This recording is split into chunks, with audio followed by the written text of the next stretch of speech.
If you've seen the Oscar nominations for Best Film this year, you might have wondered about one in particular called Train Dreams. I hadn't heard about it either, but I've watched it. Let's talk about it.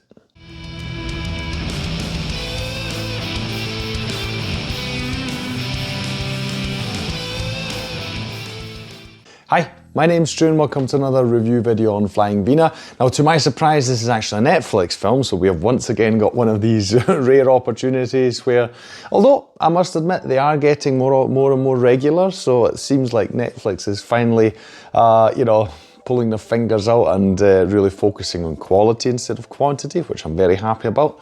Then again, I just watched a documentary which was a true crime thing, and they're anonymizing, making people anonymous, never mind, by using digital stuff, AI to create their likeness, which is a very, very weird thing to do. Anyway, that's a whole different topic of discussion. Yes, Netflix has once again presented an Oscar nominee called Train Dreams. I had heard about it maybe once or twice throughout the year, but nothing much more than that. It's a film that originally premiered at the Sundance Festival, like a lot of Oscar-nominated films usually are. So I was very curious. I thought, well, it's a Netflix film, so I am a subscriber, so it's available to me. Might as well check it out. It's not a very long film, and I'm obviously, it's all very subjective, and I'm obviously not a qualified person to say who should or should not be nominated for the Oscars. While I kind of understand why it was nominated, I am also at the same time surprised because it's a good film. I can tell you that right now. It's a good film, it's a very interesting film, it's a very introspective film, I would call it. But at the same time, to me, it didn't feel like it stood out that much, to be worthy of a nomination for the Oscars for Best Film. So that surprised me. But then again, I haven't seen all of the nominees yet. So who knows? What do I know anyway? Because I'm not part of the Academy. Surprise, surprise. So yeah, what do I know? But it is a good film. And it's definitely worth your time. It's also not a very long film, so yeah, I would say if you've got the opportunity, you should definitely watch it. Now, if you're interested what the film is about, because Train Dreams, it kind of tells you maybe something, I suppose, or not, depends on your own experience. What you can also see in the promotional material is that it's a period piece, so we're not in our current days, but rather, what is it, it's supposed to be sort of the start of the 20th century-ish. We're out in the country in American, rural America. We're focused on a guy called Robert. He is played by Joel Edgerton. He is the main character here in this story. He wants to lead a very, very simple life. We just see bits and parts of his upbringing. The main thing being that in his adulthood, he meets a lady called Gladys, played by Felicity Jones. The two of them decide to build a log cabin, a lodge. And have a family, basically. A lot of the story involves Robert going off on seasonal work, so he helps with railroad construction. That is the main thing that he does. So that means he's always away for long periods of time because he travels to whatever places the railroad companies need, for him to work on to extend the railroad. So that is a main thing, and so he would then always, in the off-season, return home to his family, and we see how he basically misses because they also have a daughter together, how basically, he misses his daughter's childhood, more or less. That is a large chunk of the film. It's about that, so you might say, well, that doesn't sound very interesting. Well, like I said, it's a very introspective film, so it's one of those films where you don't have huge, big, dramatic moments. There are dramatic moments in this, but it's more about, I don't know, I suppose you could say this about a lot of films. It's about the human condition, right? How do we react in certain situations? What do we do when placed in such situations? What goes on inside of us? And I think that that description fits this film very well, because there is one big, what's it called, an instigating incident, or whatever you call it in actual film school, whatever it is. There's one big thing that kicks off a large part of the story. There is a tragedy that does take place, and so the rest of the film we are focused on how do you deal with this situation? Your inner turmoil when something absolutely devastating happens to you, which you feel like you can't really recover from. right? Now, obviously, I'm trying to move around spoilers here, trying to not say a single thing about what this. I'm still thinking about the incident, the description. Anyway, yeah, I'm trying to skirt around it to not tell you. But yes, it's a very dramatic thing that happens, and it changes this family life completely.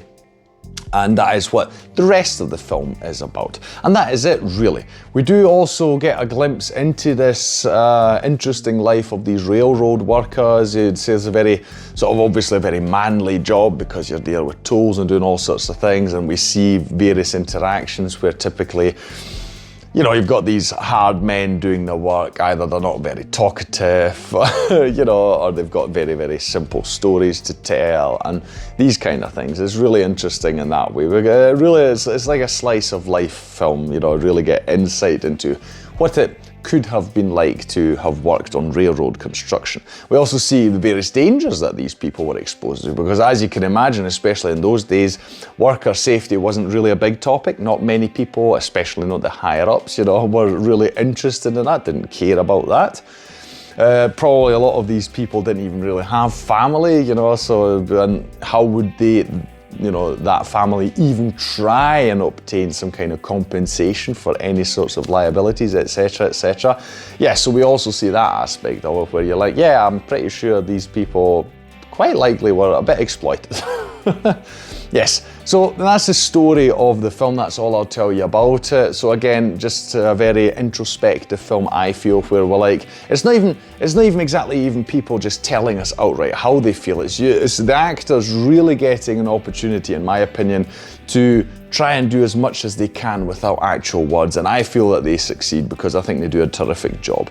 Now, the other thing you really need to talk about is just the aesthetic of it, the cinematography, because this whole film looks absolutely beautiful. It's incredible, whether you're in the woods and you see all that, or we're inside the lodge that the family has, or they're sitting by the river that's right next to it. All these shots, I mean, you've got a lot of close-ups as well, because that's mostly how we get to experience people's emotions. It's just, all of it looks just absolutely gorgeous. It's really incredible. So the cinematography here is absolutely outstanding. And for that alone, I can really appreciate the film. You know, like I say, the story itself is also really interesting, not exactly easy to deal with. But like I say, the whole look of it just really spoke to me quite a lot. And those are the two main things for me, really. I don't really have anything bad to say about the film. It's just that the conclusion to me was a bit weird. That's all I'll say. You know, without spoiling it. It's just like, it just took me aback, because actually all this time I was wondering, just because of the way the story goes on, I was like, how are they going to conclude the story? And then it's suddenly like, just, yeah, story's just over. I'm like, okay. Not to me, I'll call it satisfying conclusion, but it is a conclusion, and I suppose that's what life is about. You know, life doesn't always have a satisfying conclusion. So that may be slightly spoilery, but that is also my experience. So maybe you'll watch the film and you'll go like, no, he's an idiot. That's a perfect ending. It's wonderful, you know. So, you know, take that with a grain of salt. Don't let that distract you, you know, or maybe somehow convince you to not watch the film. Blah, blah. Don't know, can't speak today. Doesn't matter. So yes, it is a very interesting film. Like I say, I can understand in parts why it is an Oscar-nominated film. It does feel a lot like your typical Oscar. I was going to say bait there, but no, the film has been honestly made, you know, and everyone involved surely put a lot of heart and soul into this film, and you can see that, you know, so it's definitely worthy of being recognised. Yes, we'll see what happens. I can't see it winning though, because like I say, to me, it just doesn't have that one little thing, that spark that really takes it beyond what a film like this is, you know, and yeah, anyway, but still I wish it luck, because it was a very interesting watch.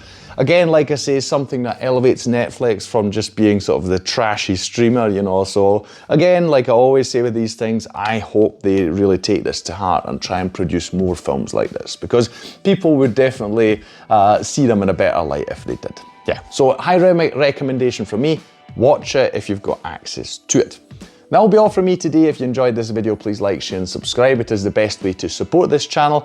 Leave a comment down below about anything you want to say about Train Dreams or the other Oscar nominees. You know, I'm pretty sure like me, a few of them you're like, okay, right, haven't heard about it or didn't read or hear a lot about it. But I'll keep my eyes out before them, which is something I always do. But this one, like I say, I would definitely say watch it if you can.